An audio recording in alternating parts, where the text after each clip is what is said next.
আসসালামু আলাইকুম। সবাই কেমন আছেন? আশা করি সবাই অনেক বেশি ভালো আছেন। আল্লাহর রহমতে আমরা ভালো আছি। আর আজকে মনটা অনেক খুশি। তো মেয়ে আসতেছে, সেই আনন্দেই আছি। আর মেয়ে আসবে তো কালকে, সেই ভিডিওটা আপনাদের সঙ্গে কালকের ভিডিওগুলি শেয়ার করব। তো আজকে সারাদিনে কি কি করলাম না করলাম সেগুলি অবশ্যই আমাদের সঙ্গে থাকুন আর দেখতে থাকুন। আশা করি আপনাদের অনেক বেশি ভালো লাগবে। সন্ধ্যার সময় ভাবলাম কি আজকে রান্না করা যাবে, তো ভাবলাম যে যেহেতু বৃষ্টি হয়েছে আর ঠান্ডা ঠান্ডা ওয়েদার আছে, খিচুড়ি তো করাই যায়, তাই না? তো ডিম পোস্ট করে নিলাম। আর আপনাদের ভাইয়া বাজার থেকে বড়া ভাজা কিনে নিয়ে আসলো। আর এদিকে কিন্তু শশা কেটে নিয়েছি, আর এদিকে পেঁয়াজ আর কাঁচা মরিচ নিয়েছি। আর আপনাদের ভাইয়াকে খেতে দিয়েছি, বলছি কেমন হয়েছে, বলছে সেই টেস্ট হয়েছে, অনেক মজা হয়েছে, খিচুড়ি খেতে দুর্দান্ত হয়েছে, তুমিও খেয়ে দেখো, অনেক ভালো হয়েছে। ছেলে বলছে মা অনেক ভালো হয়েছে। এই তো সব কিছু খিচুড়ি করে নিয়েছি, আর বাপ ছেলে খাচ্ছে। আর এদিকে আমি কিন্তু খাবো বলে তাই তো বিকেল বেলা এখন ছাদে যাব একটু। তো ছাদে যাচ্ছি, তো ভাবলাম যে আপনাদের সঙ্গে একটু ব্লগ শেয়ার করি। চলুন ছাদে যাই, ছাদে যেয়ে আপনাদের সঙ্গে একটু ভিডিও শেয়ার করা যাবে। তো আমি রান্না বসিয়ে দিয়েছি, যেহেতু মেয়ে আসতেছে তো রান্নাটা শেষ করব, আবার স্টেশন যাব মেয়েকে আনতে।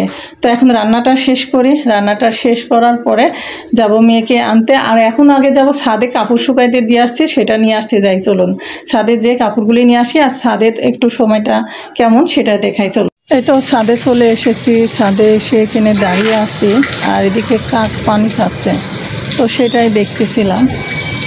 তো এই তো সন্ধ্যা হয়ে আসতেছে, আর এখন মাগরিবের আজানের টাইম হয়ে গেছে। তো মাগরিবের আজান দিবে। তো ছাদে যেহেতু কাপড় দেওয়া আছে, কাপড়গুলি নিয়ে যাই, শুকাই গেছে। কালকে ছাদে কাপড় দিছিলাম না, আজকে দিলাম, তো নিয়ে যাই। অনেকগুলি কাপড় ভিজা ছিল, তো শুকিয়ে গেছে, নিয়ে যাই। তো চলুন আপনাদের ছাদের কিছু দৃশ্যগুলি শেয়ার করি। এই যে ছাদে দেখুন নয়নতারা ফুলগুলি সাদা সুন্দর লাগছে। আর এইদিকে আমরা মিষ্টি কুমড়ার গাছ লাগাইছি, এদের মিষ্টি কুমড়ার গাছ হয়েছে, দেখতে পাচ্ছেন অনেক সুন্দর লাগছে। আর এই তো আমার মেহেন্দি গাছে মেহেন্দিগুলি অনেক সুন্দর লাগছে। আর আমাদের কমলা গাছে মাশাল্লাহ অনেক সুন্দর কমলা ধরেছে, দেখতে পাচ্ছেন, ভালোই লাগছে। ছেলের ডালিম গাছে কিন্তু ডালিমে ফুল আসতেছে, ঝরে পড়ে যাচ্ছে, কি কারণে বলতে পারেন? আর এই যে দেখুন আমার 30 টাকা দামের মরিচের গাছে মরিচের ধরেছে সাদা বেগুনি কালার, ভালোই লাগছে দেখতে, অনেক সুন্দর লাগছে। আর এইদিকে আমার ড্রাগনের গাছ আর কুদিন। তো মেয়েকে আনতে যাব, তাড়াতাড়ি রান্না কমপ্লিট করতেছি।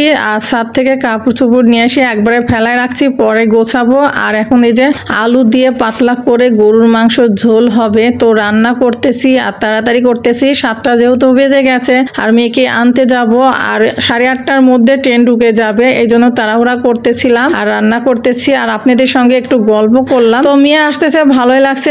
দুইটা সন্তান আমার, দুইটাই যদি কাছে থাকে ভালো লাগে, তাই না? যেহেতু দুইটা ছেলে মেয়ে, দুই জায়গায় চান্স হয়েছে, কি করা যাবে, তো কিচ্ছু করার নেই। মেয়ে লেখাপড়ার জন্য মেয়ে বাইরে থাকছে, ছেলে কাছে আছে। আর এদিকে কিন্তু মাংসটার পানি অনেকগুলি বের হয়েছে, মাংসটা সুন্দর করে কষিয়ে রান্না করে নিব। আর আজকের ভিডিও আমার এই পর্যন্তই ছিল। কেমন লেগেছে অবশ্যই সবাই কমেন্টে জানাবেন। আর এখনকার মতো বিদায় নিব, সেই পর্যন্ত সবাই ভালো থাকবেন, সুস্থ থাকবেন। আল্লাহ হাফেজ, আসসালামু আলাইকুম।